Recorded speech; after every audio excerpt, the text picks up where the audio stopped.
আজকের ভিডিওতে আমরা অ্যাবস্ট্রাক্ট ক্লাসের একটা ইন্ট্রোডাকশন দিব এবং কিভাবে অ্যাবস্ট্রাক্ট ক্লাসটা আপনারা জাভাতে লিখবেন এই জিনিসটা জাস্ট স্টেপ বাই স্টেপ বলবো।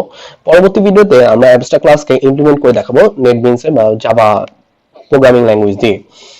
সো অ্যাবস্ট্রাক্ট ক্লাস আপনার একটা ক্লাসের মতোই কাজ করবে, জাস্ট যে পাবলিক ক্লাস দেন লিখতাম না। সো পাবলিক আপনি জাস্ট ক্লাসের আগে অ্যাবস্ট্রাক্ট কিওয়ার্ডটা লিখে দিবেন, ঠিক আছে? অ্যাবস্ট্রাক্ট কিওয়ার্ডটা ডিক্লেয়ার করলে ওটা আপনার অ্যাবস্ট্রাক্ট ক্লাস হয়ে যাবে। তো অ্যাবস্ট্রাক্ট ক্লাসের মধ্যে মে or may not contain abstract method, ঠিক আছে? অ্যাবস্ট্রাক্ট মেথড থাকতে পারে, নাও থাকতে পারে।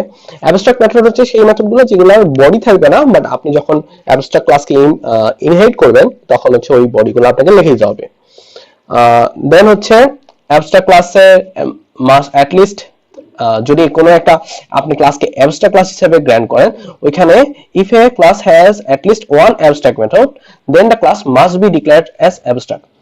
তার মানে হচ্ছে আমরা তো আগে ভিডিওতে দেখেছি যে আমাদের ইনহেরিটেন্সের জন্য ক্লাসকে অ্যাবস্ট্রাক্ট না হলেও হয়, ঠিক আছে? অ্যাবস্ট্রাক্ট ক্লাস না হলে আপনি একটা ক্লাসকে ইনহেরিট করতে পারবেন, বাট আপনি একটা ক্লাসের মধ্যে যদি আপনি একটা অ্যাবস্ট্রাক্ট মেথড লেখেন যে মেথডের বডি নেই, বাট আপনার মেথড বডিটা আপনার পরে লিখতে হবে, তখন ওই ক্লাসটাকে অবশ্যই অ্যাবস্ট্রাক্ট ক্লাস হিসেবে আপনার ডিক্লেয়ার করতে হবে।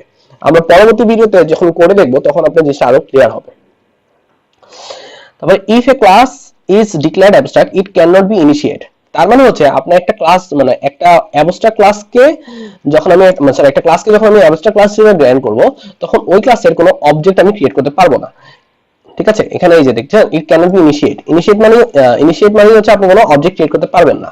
তো আমরা পরবর্তী ভিডিওতে যখন করে দেখব তখন দেখব যে অ্যাবস্ট্রাক্ট ক্লাসের মধ্যে আমরা অ্যানোনিমাস ক্লাসের মাধ্যমে মানে অ্যাবস্ট্রাক্ট ক্লাসের একটা অ্যানোনিমাস অবজেক্ট আমরা বানাতে পারি। সো ওই জিনিসটা আমরা কোডের মাধ্যমে দেখব যে কিভাবে অ্যানোনিমাস ক্লাসটা বানানো হয়। সো অ্যাবস্ট্রাক্ট ক্লাস কি ইউজ করার জন্য you have to inherit from another class, ঠিক আছে? অন্য ক্লাসে ইনহেরিট করতে হবে। If you inherit an abstract class you have to provide implementation to all the abstract method. মানে আপনি একটা অ্যাবস্ট্রাক্ট ক্লাসকে যখন ইনহেরিট করবেন তখন ওটার মধ্যে যে অ্যাবস্ট্রাক্ট মেথডগুলো ছিল ওই মেথডগুলো সবগুলো ইমপ্লিমেন্ট করতে হবে। ওকে, অ্যাবস্ট্রাক্ট মেথড। সো একটা ক্লাসের আগে যে কোন আমরা অ্যাবস্ট্রাক্ট লিখলে ওটা অ্যাবস্ট্রাক্ট ক্লাস হয়ে যায়, ঠিক একটা মেথডের আগে আপনি যখন অ্যাবস্ট্রাক্ট লিখবেন তখন ওই মেথডটাও অ্যাবস্ট্রাক্ট মেথড হয়ে যাবে। Abstract method method name in the method declaration. An abstract method an abstract method contains a method signature but no body, ঠিক আছে? সো আপনি যখন একটা মেথডকে অ্যাবস্ট্রাক্ট মেথড হিসেবে ডিক্লেয়ার করবেন তখন just abstract data type then হচ্ছে মেথডের নাম আর সেই প্যারামিটারটা দিবেন।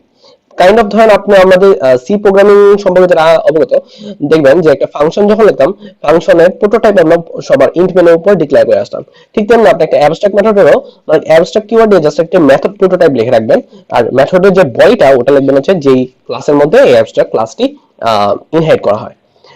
সো এখানে instead of a curly brace an abstract method will have an semicolon at the end. তার মানে হচ্ছে আমরা যখন মেথডে যেরকম এটা সেকেন্ড ব্র্যাকেট দিই না, ওই সেকেন্ড ব্র্যাকেটটা এখানে হবে না, মেথড বডি আমার লিখতে হবে না, সবার লাস্ট হচ্ছে একটা সেমিকলন দিয়ে আমার অ্যাবস্ট্রাক্ট মেথড শেষ হয়ে যাবে। সো এখানে আমি জাস্ট একটা ওভারভিউ দিয়েছি অ্যাবস্ট্রাক্ট ক্লাস আর মেথডটা কিভাবে লিখতে হয়। পরবর্তী ভিডিওতে আমি জাভাতে মানে স্টেপ বাই স্টেপ কোড করে আপনাদের দেখাবো, তখন আপনাদের জিনিসটা ফুল একটা ক্লিয়ার হবে। জাস্ট এখানে জাস্ট একটা মাথায় আইডিয়া রাখার জন্য যে কিভাবে জিনিসগুলো হচ্ছে। আজকের ভিডিও একটু ধন্যবাদ।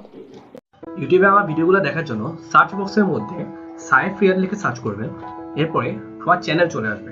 তো চ্যানেলে আপনারা সাবস্ক্রাইব বাটনে প্রেস করবেন এবং এই বেল বাটনে প্রেস করবেন, তাহলে হচ্ছে আমার লেটেস্ট ভিডিওর সাথে আপনারা আপ টু ডেট থাকবেন।